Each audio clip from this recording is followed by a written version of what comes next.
A participação de mulheres no setor de infraestrutura vem crescendo de forma expressiva.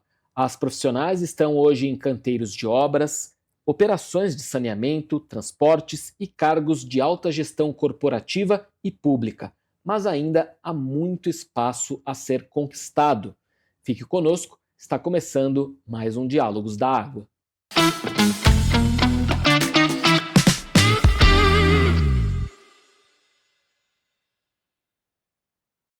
Muito bem, e para falar sobre os avanços e desafios para as mulheres no setor de infraestrutura, nós recebemos aqui em nosso estúdio Cíntia Torqueto, que é presidente da Infra Women Brasil, a IWB, uma rede dedicada à promoção da liderança feminina no setor de infraestrutura. Seja muito bem-vinda. Eu que agradeço o convite, Thales, de poder estar aqui dividindo com vocês um pouquinho da história e da experiência da Infra Women Brasil. Então conta pra gente, né, um pouco da história, como que surgiu a IWB? A Infra Women, ela surge de uma maneira muito orgânica e até digo natural. Isso foi meados de 2017, quando a gente tinha um grupo de mulheres, eram 6 mulheres na época, a gente começou a notar que a gente se encontrava em alguns eventos, em algumas mesas e salas de reunião, mas ainda tinham muito mais mulheres que poderiam estar lá dentro daquele espaço e a gente gostaria de convidá-las a participar conosco e discutir, debater infraestrutura, porque a gente acredita que a infraestrutura ela pode se escrever junto, né, é até um mote que a gente usa dentro da Infra Women, usando, né, antes infraestrutura se escrevia com hífen, hoje não se escreve, depois de algum tempo já agora já não se escreve mais, e aí justamente que a gente precisaria ter esse olhar diverso e essas mulheres também participando para que justamente a gente pudesse ter um setor que atendesse a todos. E aí esse grupo informal de mulheres começou a se reunir, fazendo alguns eventos, algumas conversas e acabou virando o que hoje é uma associação com mais de 19 lideranças setoriais, cobrindo diversos setores, né, do segmento de infraestrutura, e a gente passa por saneamento, recursos hídricos, energia, óleo e gás, transportes, até a parte jurídica, né, a parte que é onde a gente acaba encontrando boa parte das mulheres que atuam no setor, e já passamos aí de 2.500 mulheres que atuam em diversas frentes, como você mesmo trouxe, né, em canteiros de obras, nas operações, em concessionárias e também nas lideranças de grandes projetos que mudam a cara da infraestrutura no Brasil. Quando a gente fala de saneamento, ainda é um ambiente bastante masculinizado? Como que vocês enxergam esse papel? Todos os setores de infraestrutura, historicamente, eles têm, esse perfil, né, mais masculinizado, aonde a gente tem um histórico de ter muitos engenheiros, né, e como a gente está sempre falando de canteiros, de obras e de grandes trabalhos, às vezes braçais, a gente acaba sempre remetendo a nossa imaginação, o nosso pensamento, ele sempre, pensa, né, em homens, né. E o que a gente tem discutido ultimamente é você precisa de uma pessoa que tenha força, não necessariamente de um homem ou de uma mulher, e aí a gente tem visto essa movimentação, por exemplo, na área portuária, com o avanço da tecnologia, não necessariamente você precisa de alguém que opere aqueles equipamentos. Eu acho que isso tem acontecido também no setor de saneamento. O setor de saneamento é um dos setores que concentram um número grande de mulheres também, e acho que também é um pouco de característica, porque é um setor que tem muito impacto, né, na sociedade, né, bem na vida e como transforma a vida das pessoas. Então a gente percebe que tem um número, mas ainda há espaço, né, para sempre para a gente avançar mais um pouco. E como que a rede tem trabalhado pela maior participação das mulheres, né, no setor de infraestrutura? Como que se dá esse apoio prático? Então, dentre das atividades, né, que a gente faz, que é estímulo ao networking, a gente tem algumas campanhas, né, sugerindo que as empresas de eventos, por exemplo, convidem mulheres para falar nos painéis e até para trazer uma visão nova.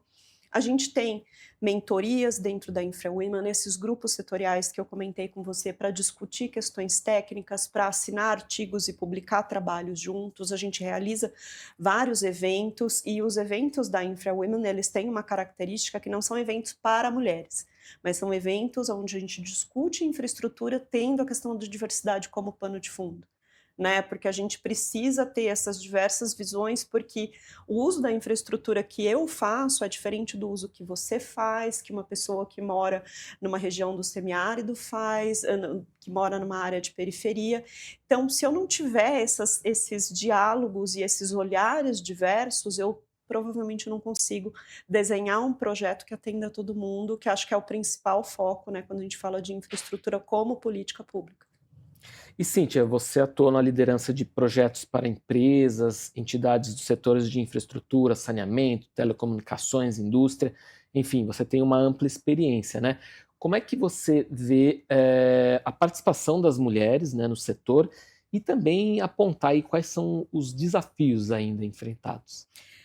Eu acho que de alguns anos para cá, isso vem realmente mudando, a gente vê uma expansão, né, tanto por conta da discussão e da importância da diversidade, não só no pilar de gênero, mas nos outros pilares, mas hoje eu já não sou a única mulher na sala, né, então a gente vê um avanço, e uma preocupação em trazer esses pensamentos, diversos e essas opiniões diversas para a discussão dos projetos e identificando que isso vai trazer uma solução melhor.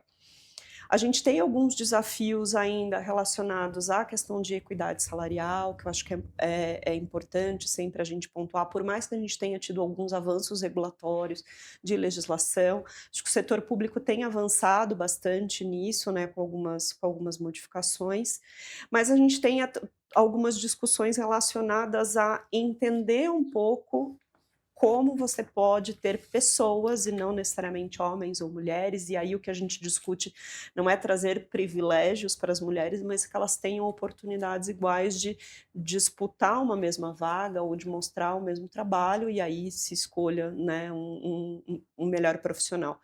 Evidentemente que a gente, para fazer com que essas mulheres participem desse processo, eu preciso chamá-las, né, para a mesa, e por isso que a gente fala tanto sobre fomentar a presença delas, sobre trazê-las para o palco. Por exemplo, eventos que a Infra Women apoia, tem que ter no mínimo 30% de mulheres, né, na programação. Isso é um número pequeno, mas já mostra, olha, você quer a força de uma rede de 2.500 pessoas e ter um selo de apoiador, né, da diversidade, então eu preciso que você demonstre isso com ações. Então, a partir daí a gente começou um trabalho de educação. Então, acho que os grandes desafios têm a questão salarial, tem alguns setores ainda que são setores muito fechados, e a questão da educação, né, que eu acho que é a base de tudo para que a gente forme aí essas gerações e que eu consiga trazer novas profissionais que consigam se enxergar naquele papel, né. Então a gente já vê que um número de entrantes de mulheres nas áreas, né, de engenharia, as áreas de infraestrutura pesada já é um número menor, elas acabam às vezes muitas vezes não terminando o curso, porque às vezes não tem em quem se espelhar, em quem olhar, então, quanto mais a gente conseguir criar esse ambiente, gerar esse espaço de educação, acho que a gente consegue, hã, passar por esses desafios com tranquilidade. Tem chão ainda, mas a gente gosta de um bom desafio. Cíntia e você que nos acompanha, segura aí, a gente vai fazer um rápido intervalo, voltamos já já. Será que essa embalagem tem mesmo 800 gramas? Eu não sei, mas a IFM sabe. A IFM faz parte da nossa vida e muita gente nem sabe disso. Nossos sensores e equipamentos estão nas linhas industriais mais modernas do Brasil. Estão no agro, mineração, energia e onde você nem imagina. Se tem qualidade, tem segurança. Tem IFM. IFM. Close to you. Estamos de volta com o Diálogos da Água e eu quero pedir o seu apoio. Se inscreva no nosso canal, ative o sininho para ficar por dentro de todas as entrevistas, debates que acontecem aqui dentro da TV Água e Saneamento, o canal da sustentabilidade, uma iniciativa da AESABESP, a Associação dos Engenheiros da Sabesp. Vamos continuar então o nosso bate-papo com a Cíntia Torqueto. Cíntia, a gente está falando aqui sobre a presença das mulheres, né, no setor de infraestrutura. E eu queria te perguntar o seguinte, num país tão diverso, de dimensões continentais como o Brasil, Como que é possível trabalhar temas como logística e isolamento, resistência cultural e desigualdade, disparidade salarial, né? Que é algo do que a gente vem falando aqui até agora, e como os segmentos da infraestrutura têm contribuído para essas mudanças, né? Eu acho que aí a gente volta um pouquinho naquilo que a gente começou a falar, Thales, quando eu trouxe aquela perspectiva de a infraestrutura ela ser executada de forma integrada, e a gente falar sobre a infraestrutura se escreve junto, né?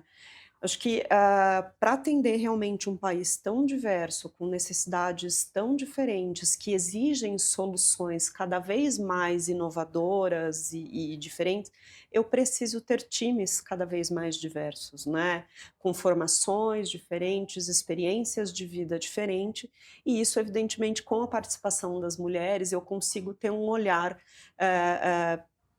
para isso, de uma maneira que eu possa unir, né, essas vertentes da infraestrutura.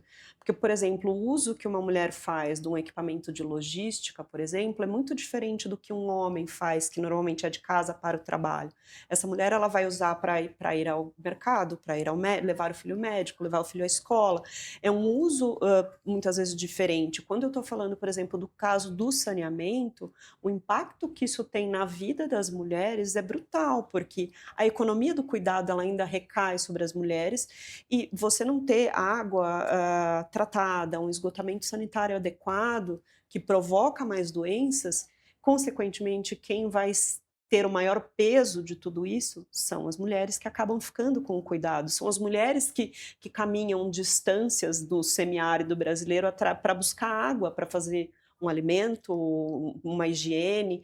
Então, assim, quando eu estou falando do poder que uma infraestrutura tem de modificar a realidade dessas mulheres e dessas pessoas, trazer elas, tirar esses problemas, né, da vida delas, para que elas possam, enfim, se dedicar a uma carreira ou se dedicar a cuidar mais da família, ou que cada um, enfim, optar, mas a gente vê o poder que tem uma infraestrutura para fazer a modificação desse ambiente e a modificação de um futuro. Então, quando eu tenho pessoas que já passaram por essa situação ou estão mais próximas dessa situação, eu consigo pensar um projeto de infraestrutura mais adequado. Eu consigo entender que uma rua mal iluminada, por exemplo, ela é um problema de segurança pública maior para as mulheres do que para os homens. Então, assim, são várias questões, várias nuances, né, com relação à parte de parques, de uso do espaço público, que conforme eu tenho um grupo que seja mais afeito a isso, mais diverso e que possa experimentar esse lugar de maneira diferente, eu consigo ter projetos melhores e uma infraestrutura que seja mais sustentável, não só do ponto de vista ambiental, mas também econômico e para próprio uso. E por fim, para finalizar, qual mensagem você deixa para as mulheres, né, que porventura estejam aí nessa fase de pensar o que vão fazer da vida, o que vão estudar, gostam do setor de infraestrutura, mas que às vezes pensam, pô, não é para mim. Que mensagem você deixa? Olha, eu diria a primeira coisa venham, a infraestrutura é um espaço gigantesco quando a gente pensa em infraestrutura, tudo que a gente fala de infraestrutura, eu não estou falando de nada pequeno, e há espaço para todas as áreas, não só necessariamente engenharia. Eu, por exemplo, sou da área de comunicação e trabalho há mais de 15 anos com infraestrutura, sou completamente apaixonada por infraestrutura, o impacto que ela tem, a gente tem advogadas, então assim, há espaço e há muito espaço para ainda desbravar a infraestrutura. O país é muito grande, a gente tem muitos desafios, muitas necessidades, a gente está entrando numa época, né, de grandes investimentos em infraestrutura, grande evolução, então assim, só venham e abracem a infraestrutura porque realmente é apaixonante. Muito bem, em nome da TV Água e Saneamento e também da Sabesp, a gente agradece a sua participação aqui conosco, Cíntia. Gina, eu que agradeço a oportunidade. E obrigado a vocês também que acompanharam aqui mais um Diálogos da Água. Muito obrigado pela sua companhia. E nosso slogan oficial aqui é o seguinte: a Sabesp, 40 anos ajudando a desenvolver o saneamento sustentável no Brasil e contribuindo com a saúde e a qualidade de vida das pessoas. A Sabesp está fazendo 40 anos em 2026, Cíntia. Muito obrigado, então. A gente se vê no próximo programa. Tchau, tchau.